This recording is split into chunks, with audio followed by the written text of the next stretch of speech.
गुरुर्ब्रह्मा गुरुर्विष्णू गुरुर्देव महेश्वरा गुरु साक्षात परब्रह्म तस्मै श्री गुरवे नमः.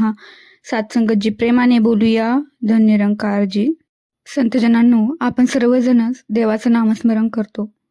तर खरंच नामस्मरण म्हणजे शब्दाची पोपटपंची किंवा एका ठिकाणी बसून देवाचं नाम जप करणं एवढंच आहे का हो? तर नाही.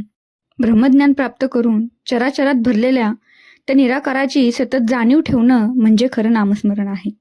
संतजनांनो, जोपर्यंत आपण सद्गुरूकडून त्या परमेश्वराची ओळख करून घेत नाही, ब्रह्मज्ञानाची प्राप्ती करून घेत नाही, तोपर्यंत आपण केलेले नामस्मरण हे आपल्याला तहान लागल्यावर पाणी पाणी म्हणतो त्या पाणी पाणी म्हणण्यासारखेच आहे. ओळखीशिवाय केलेले स्मरण हे खरं होत नाही. त्यामुळे सगळ्यात अगोदर सद्गुरूकडून परमेश्वराची ओळख करून घेतली पाहिजे आणि ब्रह्मज्ञानाची सुद्धा प्राप्ती करून घेतली पाहिजे. संतजनांनो, बघा आपण काय करतो जेव्हा आपण देवाची पूजा करत असतो त्यावेळी आणि आपण एखाद्या मोठ्या संकटात अडकलेलो असतो त्यावेळी आपण देवाचे नामस्मरण करायला सुरुवात करतो. तर तसं नाही केलं पाहिजे. आपण ना प्रत्येक आपल्या श्वासागणिक देवाचं नामजप केलं पाहिजे. मी काहीच नाही, मी कोणच नाही असं मनात ठेवून प्रत्येक श्वासागणिक उठता बसता नामस्मरण हे झालंच पाहिजे. संतजनांनो, बघा आपल्याला जर यश मिळालं तर आपण काय म्हणतो की मी खूप कष्ट केलं म्हणून मला यश मिळालं, हे सगळं मीच करतोय, हे मीच केलेलं आहे म्हणून तर मला त्याचं फळ मिळालं ना. तर सात्संगतजी, आपल्या मनातील हा मीपणा, हा अहंकार बाजूला ठेवून आपल्या प्रत्येक यशात त्या निराकार शक्तीला समर्पित राहणं म्हणजे खरं नामस्मरण आहे. संतजनांनो, जर खरोखरच मीपणा दूर करायचा असेल, अहंकार दूर ठेवायचा असेल, मानवी जीवन सफल करायचं असेल आणि त्या परमेश्वराशी जोडून राहायचं असेल तर आपल्याला नामस्मरण करणं अत्यंत गरजेचं आहे. सात्संगत, बघा आपल्याला तहान लागते तेव्हा फक्त पाणी म्हणून चालत नाही. आपल्याला तहान भागवण्यासाठी पाणी हे प्यावंच लागतं. तसंच सद्गुरूकडून ब्रह्मज्ञानाची प्राप्ती करून ईश्वराशी निरंतर जोडून राहिलं पाहिजे. सतत त्याच्या जाणीवेत राहिलं पाहिजे.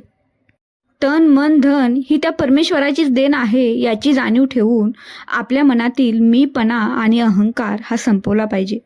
संतजनांनो, नामस्मरण इतकं महत्त्वाचं आहे, नामस्मरणात इतकी ताकद आहे की आपण आपल्या सांसारिक जीवनात कितीही व्यस्त असलो, आपल्या मनात कितीही चिंता असली, कितीही काळजी असली, कितीही चंचलता असली तरीसुद्धा आपण नामस्मरणाने ते सगळं दूर करून मनाला शांती प्राप्त करू शकतो. फक्त नामस्मरण केल्यामुळेच आपल्याला तणावमुक्ती, सकारात्मक ऊर्जा आणि मनाला शांती प्राप्त होऊ शकते.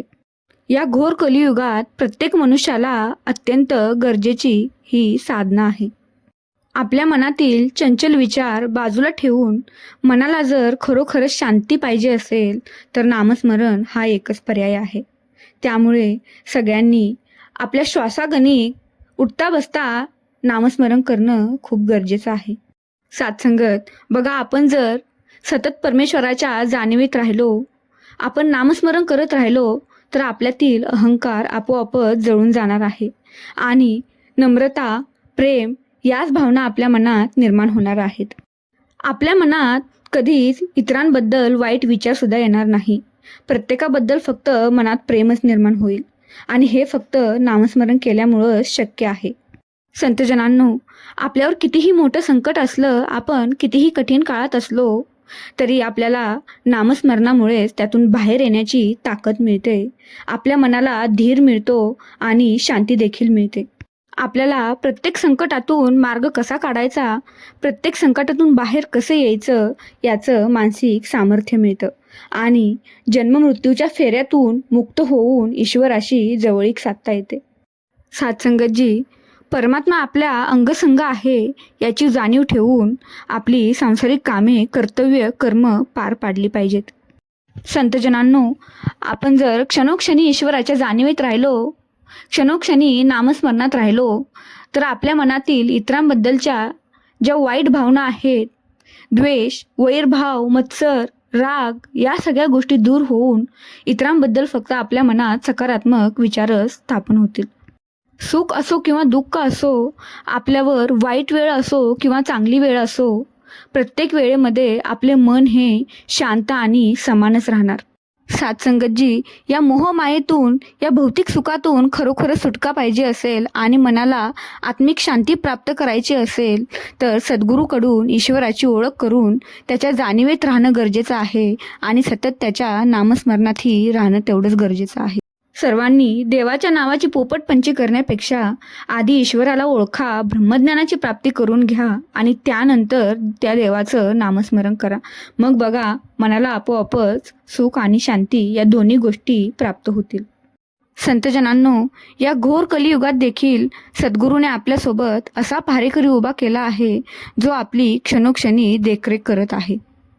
सद्गुरूचरणी एवढीच प्रार्थना आहे की सर्वांना नामस्मरण, सेवा, सत्संग घडो आणि सगळ्यांचं जीवन हे सार्थकी लागो. सात्संगतजी मोठ्या प्रेमाने बोलूया. धन निरंकारजी.